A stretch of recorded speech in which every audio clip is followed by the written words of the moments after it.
Ok. Nous allons lire dans le livre de l'Exode, au chapitre 12, et puis nous allons lire aussi Luc 10, Luc 2, verset 10 à 12. Exode, chapitre 12, verset 1 jusqu'à 13. Je lis au nom de l'Éternel. L'Éternel dit à Moïse et à Aaron dans les pays d'Égypte: ce mois ici sera pour vous le premier des mois. Il sera pour vous le premier des mois de l'année. Parlez à toute l'assemblée d'Israël et dites: le 10e jour de ce mois, on prendra un agneau pour chaque famille, un agneau pour chaque maison. Si la maison est trop peu nombreuse, pour un agneau, on le prendra avec son plus proche voisin.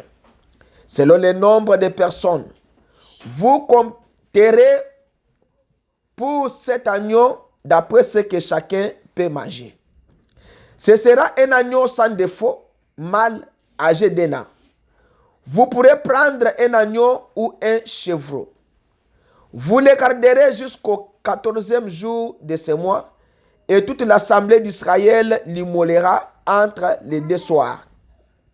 On prendra de son sang et on mettra sur les deux poteaux et sur les lintons de la porte des maisons où on les mangera. Cette même nuit, on en mangera la chair rôtie au feu. On la mangera avec des pains sans levain et des herbes amères. Vous ne les mangerez point à demi-cuit et à bouilli dans l'eau, mais il sera rôti au feu avec la tête, les jambes et l'intérieur.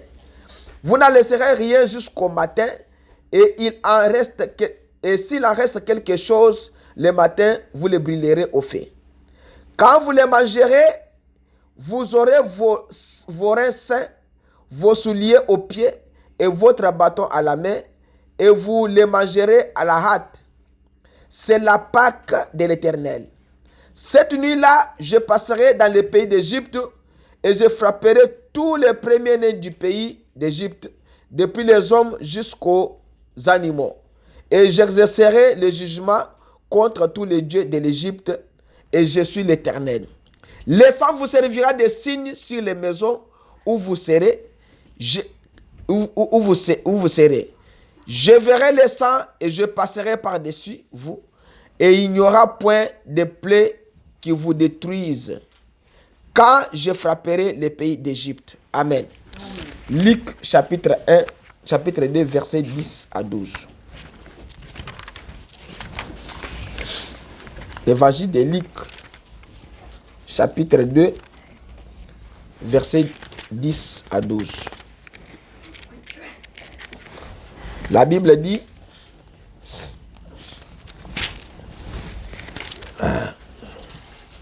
10 à 12.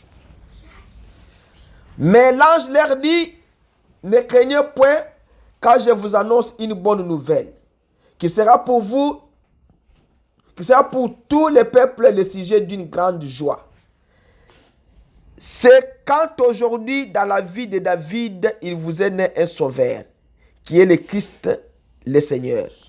Et voici à quel signe vous le reconnaîtrez: vous trouverez un enfant emmailloté et couché dans une crèche. » Amen. Prions le Seigneur.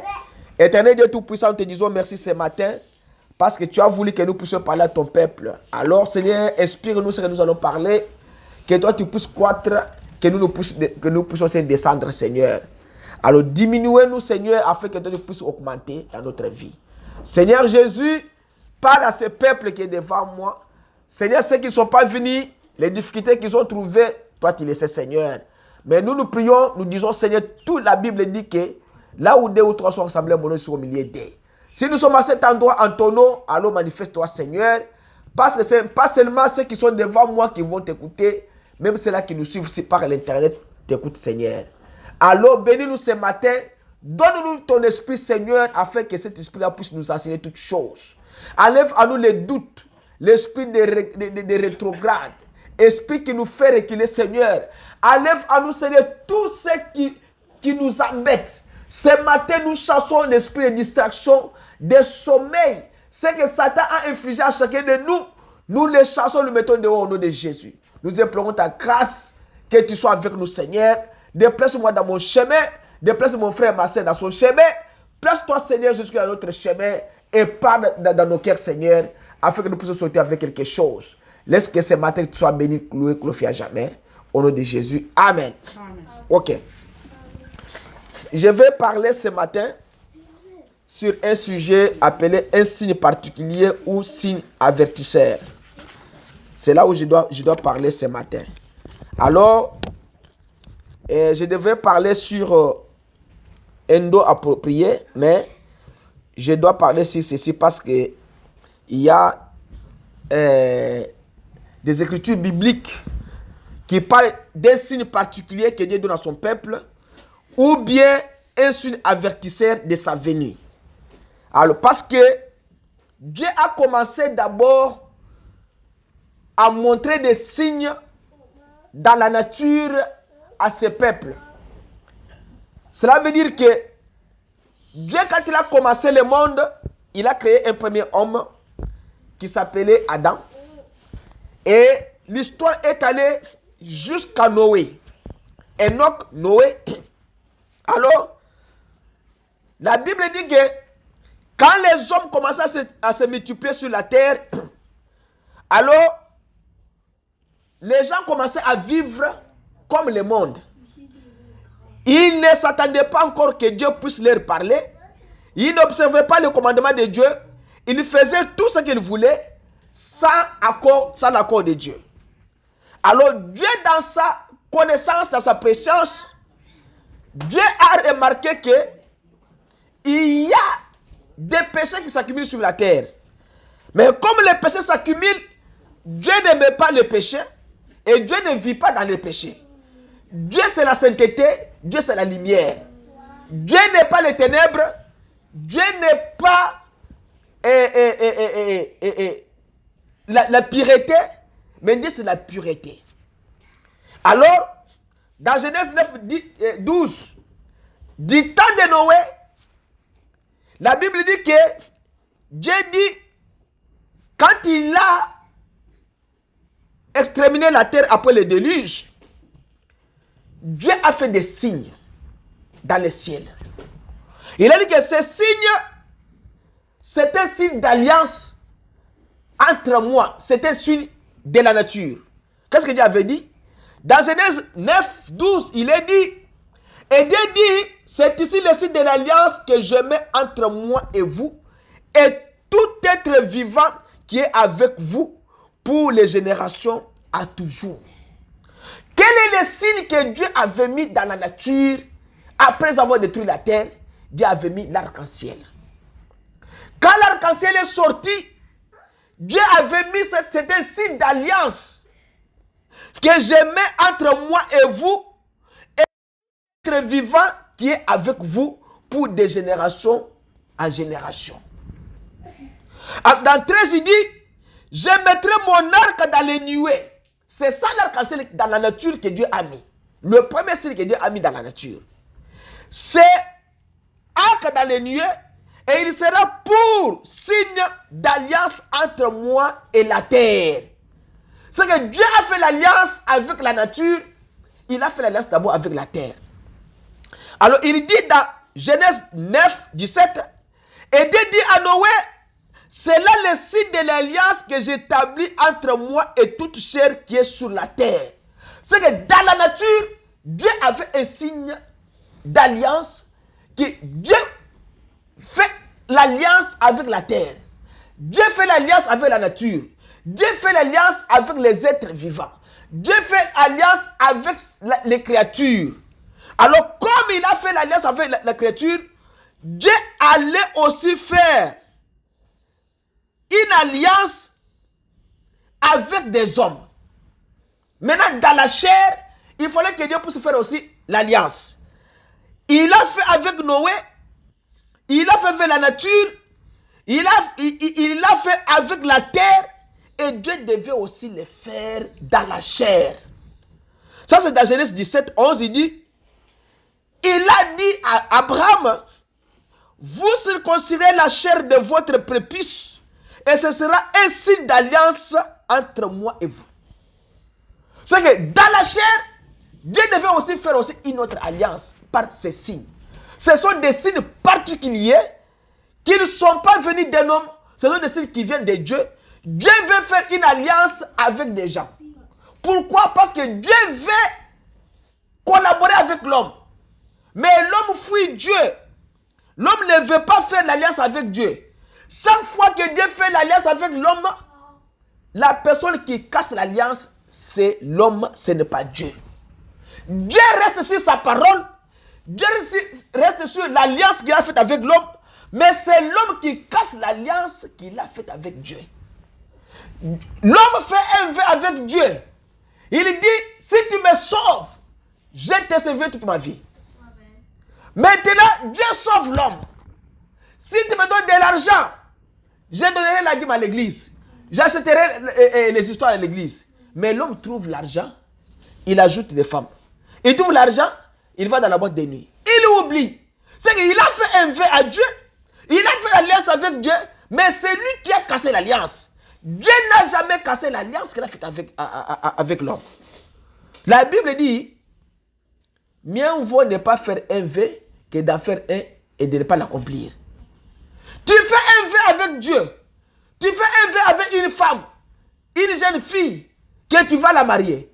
Et après maintenant, quand tu as mis de l'argent, tu vois que non, tu progresses et tu vois une autre fille qui est belle, tu casses le vœu. Il ne faut pas le faire. Dieu a fait l'alliance avec Abraham. Il a dit que je mets maintenant l'alliance dans la chair. Par les signes. Quel est le signe? C'est un signe de la circoncision. On devait maintenant circoncire l'homme pour que l'homme puisse avoir les signes distinctifs que Dieu est avec lui. Dans la chair. Abraham a reçu le signe de la circoncision. Ça c'est dans Romains 4:10. Il dit, comment donc lui fit-elle compter quand il était dans la circoncision ou dans les circoncisions? C'est qu'il y avait l'incirconcision sans signe. Et quand quelqu'un est circoncis, il y a maintenant un signe d'alliance que Dieu a faite avec l'homme. Il y a aussi ce qu'on appelle la circoncision du cœur. Quand l'homme n'a pas le Saint-Esprit, il est un homme incirconcis. Quand l'homme reçoit le Saint-Esprit, il est un homme circoncis. Il a maintenant un signe distinctif que Dieu est avec lui. Parce que l'homme qui n'a pas l'Esprit du Seigneur, la Bible dit qu'il est un homme animal. Or que Dieu ne peut pas travailler avec un animal, Dieu travaille avec un homme. Mais comme Dieu travaille avec l'homme, l'homme que Dieu travaille avec doit être un homme circoncis. Et celui qui n'est pas circoncis ne peut pas être sur la table du maître avec Dieu. Non. Il dit, verset 11, et il reçut les signes de la circoncision comme son de la justice de la foi. Quand Abraham a reçu ces signes-là dans la chair de la circoncision, c'est un signe qui montre qu'il est justifié par la foi. C'est que sa foi qu'il avait en Dieu, à 75 ans, que Dieu lui avait appelé, il était sûr qu'il est justifié. Il avait cette foi-là, mais il était incirconcis. Dans les circoncisions, lui avait déjà la foi. Mais aujourd'hui, il y a des gens qui sont circoncis, qui n'ont pas même la foi en Dieu. Et ils partent à l'église, tu lui poses la question, est-ce que toi tu es circoncis? Oui, je suis circoncis. Du cœur, oui. Tu as le Saint-Esprit? Oui, j'ai le Saint-Esprit. Celui qui a le Saint-Esprit. Les gens confondent le souffle de vie que nous avons et le Saint-Esprit. Il y a ce qu'on appelle l'esprit de vie. Ce n'est pas Saint-Esprit. Ce qui nous fait vivre sur la terre, c'est l'esprit de vie. Mais le Saint-Esprit, c'est autre chose. Ça, c'est la puissance de Dieu dans l'homme. Cette puissance-là, quand il est en toi, tu es un homme phénoménal. Il y a un frère que j'ai rencontré à Iowa. Il a une église à Limeta, Kinshasa. Cette église s'appelle le phénomène mystique tabernacle. Et quand il a dit ça, les gens voient le phénomène mystique tabernacle. Les gens ne comprenaient pas. Mais le frère a expliqué. Quand l'homme a le Saint-Esprit, il est un homme phénoménal. On va le craindre. Même ta vie à toi. devient un danger pour l'ennemi. Quand l'ennemi touche, il va succomber. Parce qu'un enfant de Dieu doit arriver à ce niveau-là. Arriver au niveau que si toi tu marches, que les démons puissent quitter. Je vous ai dit ce jour-là, on est allé prier. La maman là, quand on a fait la prière là, la maman m'a dit que papa, depuis que vous êtes passé dans ma maison, je n'ai jamais remarqué un calme comme ça dans mes enfants. Les enfants dorment aussi comme s'ils sont dans le congélateur. Ils se réveillent bien. Auparavant, c'était quoi? L'enfant dort. L'enfant voit quelqu'un avec l'embellie qui va le tuer. Maman, je vois quelqu'un qui voulait m'égorger. Maman, je vois les sorciers qui venaient pour me faire des choses. Mais quand nous sommes allés là-bas, par l'ordre du Seigneur, tout a cessé. C'est ça un homme. Quand vous avez l'esprit du Seigneur, tu es un homme phénoménal. Et quand tu deviens un homme phénoménal, ça veut dire que tu deviens un homme très dangereux pour le peuple, pour l'ennemi plutôt. Il dit, dans les circoncisions, pour qu'il fît le père de tous ceux qui se croient en étant dans les circoncisions, pour que la justice leur fît aussi. Dans les circoncisions. Il continue, verset 12. Les fit aussi compter. Verset 12 de Romains 4. Et qu'il fit père des circoncisions. Parce que la circoncision a commencé avec qui? Avec Abraham. C'est le signe que Dieu a fait avec Abraham. Que, moi, il faut que mon peuple à moi soit un peuple différent avec le peuple des autres nations. Le signe qui vous distingue avec les autres personnes, c'est parce que vous êtes circoncis. C'est comme ça que même la fille de Jacob a été violée par l'enfant d'un roi d'un pays voisin. Alors l'enfant là a voulu demander la fille de Jacob, Dina, à Jacob en mariage. Les enfants de Jacob ont dit que nous et vous, on ne peut pas se marier parce que nous sommes circoncis. Vous n'êtes pas circoncis. Il y a un signe distinctif qui fait la différence entre un chrétien et entre un incroyant. Parce que celui qui n'est pas chrétien, il n'a pas le signe de Dieu. Celui qui a le signe de Dieu, c'est celui qui est chrétien. La différence entre nous et le monde, c'est parce que Dieu nous a donné le Saint-Esprit, il n'a pas donné au monde. Et vous devez être sûr que vous êtes circoncis.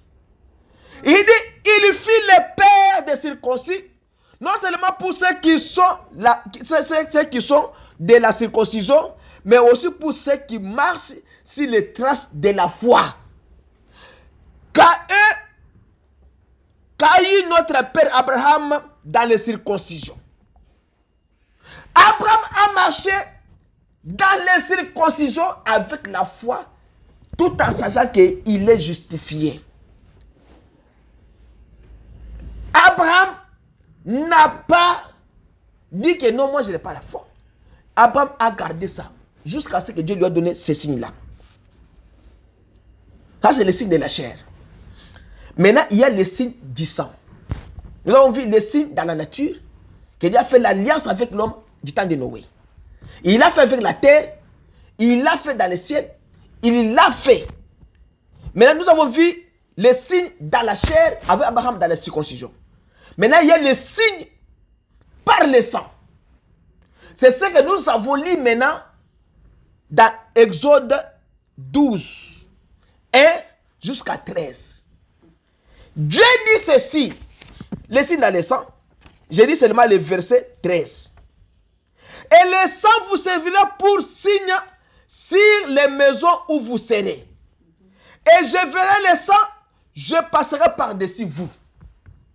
Cela veut dire quoi? Dieu avait donné au peuple d'Israël ce qu'on appelle l'agneau pascal. Il avait dit que quand vous prenez cet agneau-là, écoutez ce qu'il dit. Quand vous prenez cet agneau-là, vous ne mangerez pas qu'il soit à demi. Vous ne mangerez pas qu'il soit à demi cuit ou qui ait été cuit dans l'eau, ou bien bouillir. C'est que cet animal-là, cet agneau-là, vous ne pouvez pas préparer comme vous préparez les histoires que vous préparez. Non, non, non, non, non. Dieu dit que ce n'est pas comme ça. Mais comment est-ce que Dieu a fait ceci? Il dit ça. Il a dit que, mais rôti au fait, la tête et les jambes et l'intérieur. C'est que vous prenez l'animal comme il est, tout entier. Vous commencez à rôtir ça au fait. Et vous allez manger tout. Même les entrailles, vous allez manger. Il dit, et vous n'en laisserez rien de reste jusqu'au matin. C'est que vous n'allez pas laisser aucune chose de cet animal-là. Cela veut dire quoi? La parole de Dieu que vous avez ici, tu ne peux pas retrancher, tu ne peux pas ajouter. C'est ça l'explication. Vous prenez ça, l'agneau pascal ici, vous mangez tout. Vous ne laissez rien. Vous n'allez pas couper avec les couteaux et mettre dans les casseroles. Non, non, non, non, non. Dieu dit que ce n'est pas comme ça. Vous prenez l'animal, vous allumez le feu, vous allez rôtir ça au feu. Et dès que c'est terminé, il dit, vous mangerez ainsi vos reins sains, vos sandales à vos pieds et votre bâton en votre main. Ça veut dire quoi? Quand vos seins sont reins et les sandales aux pieds et votre bâton en main, ça veut dire quoi? Le voyage est prêt. Nous allons maintenant sortir de l'esclavagisme du diable. Nous allons aller dans notre pays parce que nous avons déjà mangé la parole. Comme nous avons mangé la parole qui est l'agneau pascal Seigneur Jésus-Christ, il ne reste rien sur la terre. Dieu a ordonné aux enfants d'Israël, avant de sortir, demandez le bien à vos voisins, les Égyptiens là. Dieu a dit, dépouillez-les. Prenez les histoires, l'or, l'argent, tout. Sortez avec tous ces biens-là. Et les enfants d'Israël sont allés vers leurs voisins, les Égyptiens. Ils ont demandé, on leur a donné l'or, l'argent et tout. Ils sont sortis avec beaucoup de biens.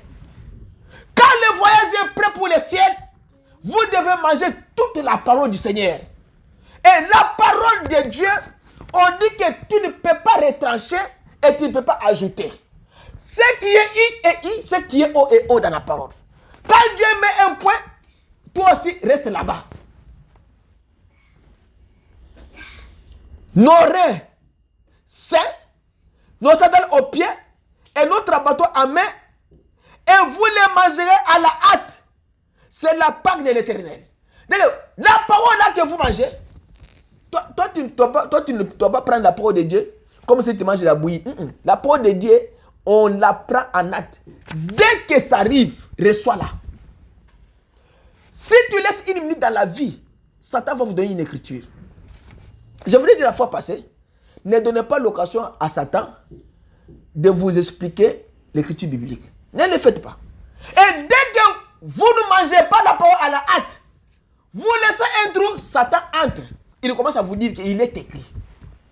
Un démon qui vous dit qu'il est écrit. Ah, lui a vu ça où? Un démon qui commence à vous expliquer la parole de Dieu. Comment? Et vous aussi, vous prêtez aussi l'oreille. Il vous dit que l'histoire de l'église, moi je n'aime pas encore ça. Jésus est déjà venu. Il commence à vous dire, Branham est Dieu. Il commence à vous dire, il n'est pas venu. Est-ce que nous ici, nous sommes dans le Branham est Dieu? Est-ce que dans l'église, il faut prêcher Branham est Dieu pour que les gens te croient? Ça, c'est une erreur. Mais nous prêchons Jésus. Parce que Jésus, il est la boussole. Amen. Jésus, c'est le socle de la vie. Jésus, c'est lui qui a envoyé Moïse. C'est lui qui est au-dessus de tous les prophètes, c'est lui. Mais quand toi tu viens, tu dis aux gens que non, je suis venu prêcher les mystères. Les mystères, ce n'est pas un ministère. Est-ce que vous me comprenez? Amen. Les mystères, ce n'est pas un ministère. Le ministère, c'est dans la Bible. Il y a Ephésiens 4, évangélistes, il y a apôtres, il y a les docteurs, il y a les prédicateurs, il y a les pasteurs. C'est ça le ministère. Il dit, prenez la parole comme tel que Dieu l'a envoyé, prenez la parole comme ça. Ne retranchez pas, n'ajoutez pas. Dieu dit, mangez à la hâte, mangez à la hâte. Prenez vos bâtons à main, vos sandales aux pieds, parce que le voyage est imminent. Il y a un signe avertisseur qu'un jour Jésus viendra et prendra son peuple. Frère, l'enlèvement, c'est une réalité. Les gens vont rester. Ils ont vu. C'est vrai. Et vous allez rester. Toi, tu vois quelqu'un qui monte, toi, tu restes sur la terre. Tu crois que tu vas monter? Parce que je vous ai dit que quand Jésus-Christ viendra dans son royaume, il prendra que c'est un aimant.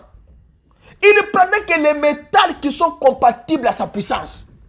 Si ce métal n'est pas compatible dans les métals là, s'il y a un petit caoutchouc, les métals ne montent pas.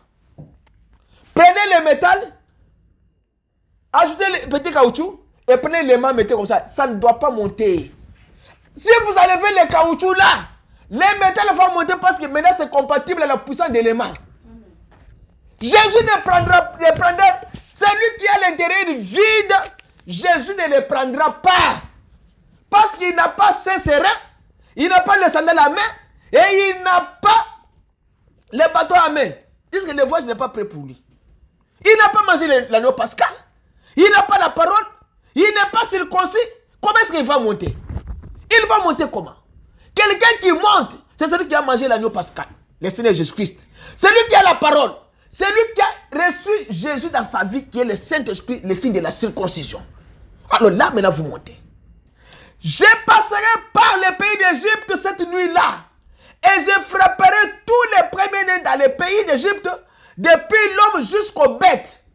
Et j'exercerai des jugements sur tous les dieux de l'Égypte. Je suis l'Éternel. Dieu a averti un peuple que moi, avant de vous détruire, je dois exercer un jugement sur vous. Si Dieu ne vous juge pas, il ne peut pas vous détruire. Dieu va vous juger avant de vous détruire. C'est une base de ce qu'il a dit dans sa parole. Parce que Dieu ne jugera jamais l'homme en dehors du Seigneur Jésus-Christ. Parce que Jésus, c'est la Bible. Dieu ne peut pas juger un peuple par un prophète. Non. Dieu juge un peuple par sa parole qu'il a donnée à un prophète. Parce qu'un prophète aussi, c'est un signe de Dieu. Là, vous le savez, non? Un prophète. Lisons Ézéchiel. Ézéchiel 12, 5. Un prophète, c'est un signe de Dieu.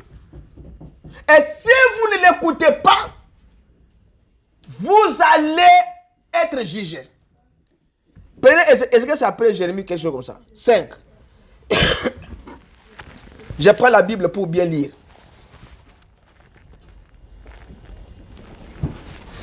À partir du verset 5.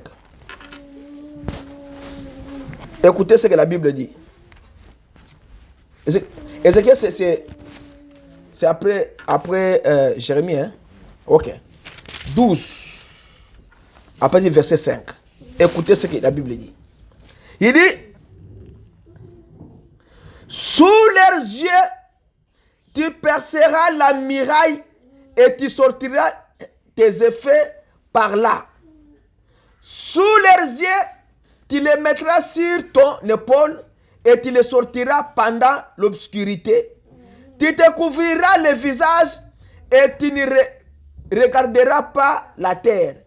Car je veux que tu sois quoi?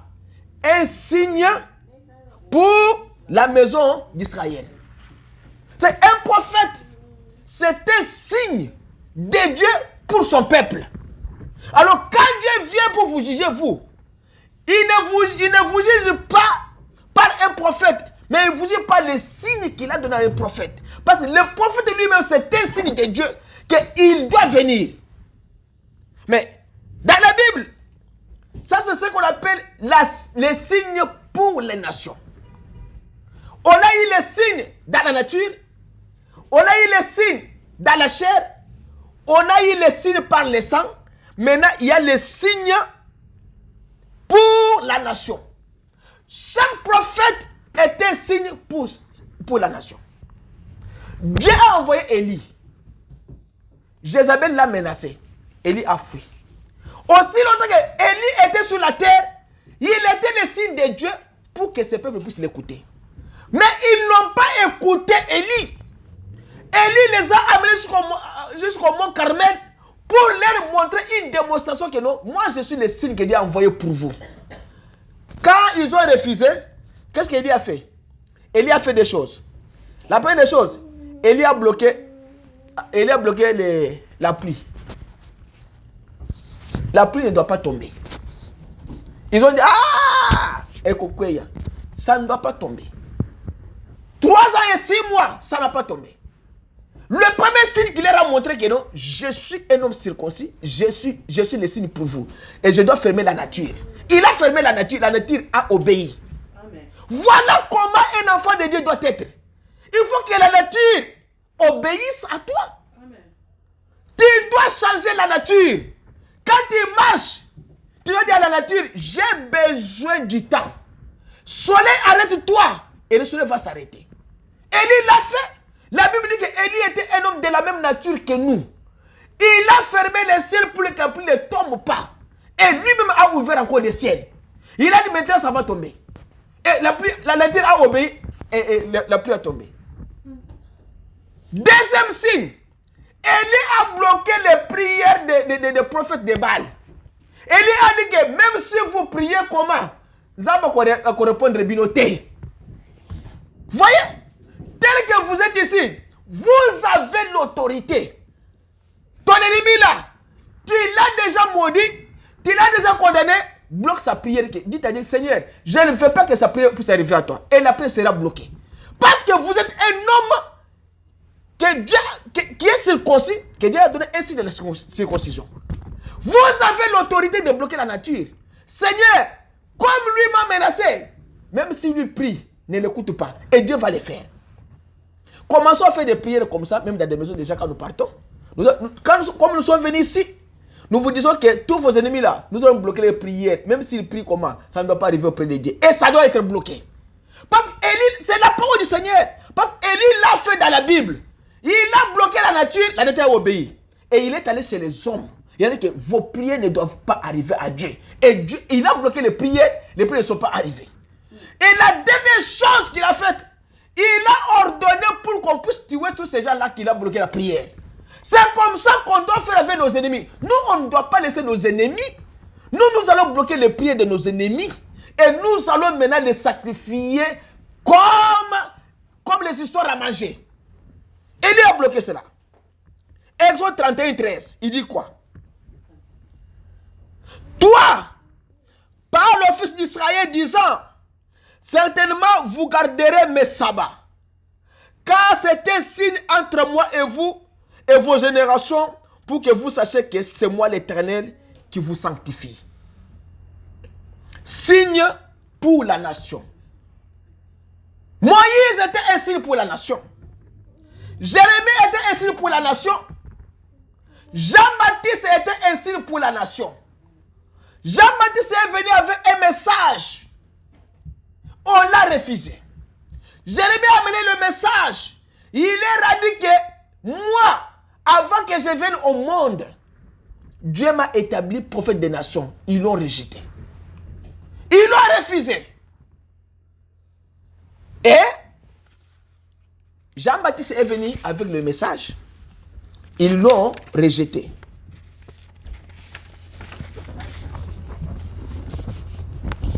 Alors, Jean-Baptiste a prêché l'évangile. Ils ont refusé de l'écouter. Maintenant, Dieu dit ceci. Tous les signes là, dans la nature, les signes dans la nation, il y a aussi un homme que Dieu a aussi donné aussi un signe, un grand signe. Ce qu'on appelle un super signe pour une grande alliance avec son peuple. Comme l'homme a péché, comme l'homme est déjà condamné, il fallait que l'homme soit sauvé. La Bible dit dans Hébreu, je crois 9, que le sang de bouc et de taureau couvrait seulement les péchés de l'homme. Mais le sang qui a ôté, qui a fini le péché de l'homme, c'est le sang du Seigneur Jésus-Christ. C'est que Jésus, c'est un super signe. Jésus, il est le signe surnaturel. Alors il dit, Ésaïe 7, 11, dit quoi? Ésaïe 7, 11 dit, écoutez, nous allons lire dans la Bible, Ésaïe 7, 11. Parce que ce que moi j'ai ici, Ésaïe 7, 11. Écoutez, un super signe. Il dit, il faut réveiller les enfants. Hein. Ésaïe 7, 11. Écoutez, on commence par 10. L'Éternel parla de nouveau à Akaz et lui dit, fais quoi? Vous devez être prêt dans la Bible. C'est pourquoi je ne peux pas Richard. Papa Richard est trop pressé dans la Bible. Ça, c'est Ésaïe 7, 10. Maintenant, nous parlons maintenant du super signe. Un signe particulier ou un signe avertisseur de sa venue. Nous avons vu les signes là. Mais nous avons un super signe. L'Éternel parla de nouveau à Akaz et lui dit, demande en ta faveur un signe à l'Éternel, ton Dieu. Demande-le, soit dans les lieux bas, soit dans les lieux élevés. Demande les signes. Akaz répondit, je ne demanderai rien, je ne tenterai pas l'Éternel. Ésaïe dit alors, écoutez donc, maison de David, et c'est trop peu pour vous de laisser la patience des hommes, que vous laissiez encore celle de mon Dieu. C'est pourquoi le Seigneur lui-même vous donnera quoi? Un signe. Quel est le signe qu'il a donné? Écoutez le signe. Voici la Vierge fera quoi? Viendra enceinte et elle enfantera un fils. Et elle lui donnera le nom d'Emmanuel. Ah, voilà le super signe. Il a dit, voici maintenant le signe que moi Dieu je vous donne. Un super signe. Une vierge va concevoir. Et c'est cette vierge-là qui doit donner le nom de l'enfant qui s'appelle Emmanuel. C'est ça, non? Oui. Elle lui donnera le nom d'Emmanuel. Maintenant, Luc 2. Luc 2 dit quoi? Allons d'abord... Ah, ça on a déjà dit, non? Luc 2, Luc chapitre 2, verset 10 à 12. Il dit, et là je leur dis, n'ayez point de peur, car voici, je vous annonce un grand sujet de joie qui sera pour tous les peuples. Car aujourd'hui, dans la cité de David, il vous est né un sauveur, qui est le Christ, le Seigneur. Ça, c'est le signe maintenant. Et ceci en est le signe pour vous. C'est que vous trouverez un petit enfant emmailloté et couché dans une crèche. C'est que Dieu a donné le super signe. Il a dit que c'est un signe particulier que vous regardez que ça, c'est moi qui l'ai envoyé. Alors, comme Dieu l'a donné comme ça, le signe est venu sur la terre, qui s'appelle le Seigneur Jésus.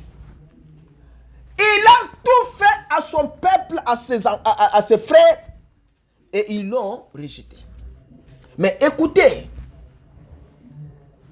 lui-même maintenant est venu, il a prêché maintenant la parole. Il a dit quoi? Matthieu 24, il a commencé à leur montrer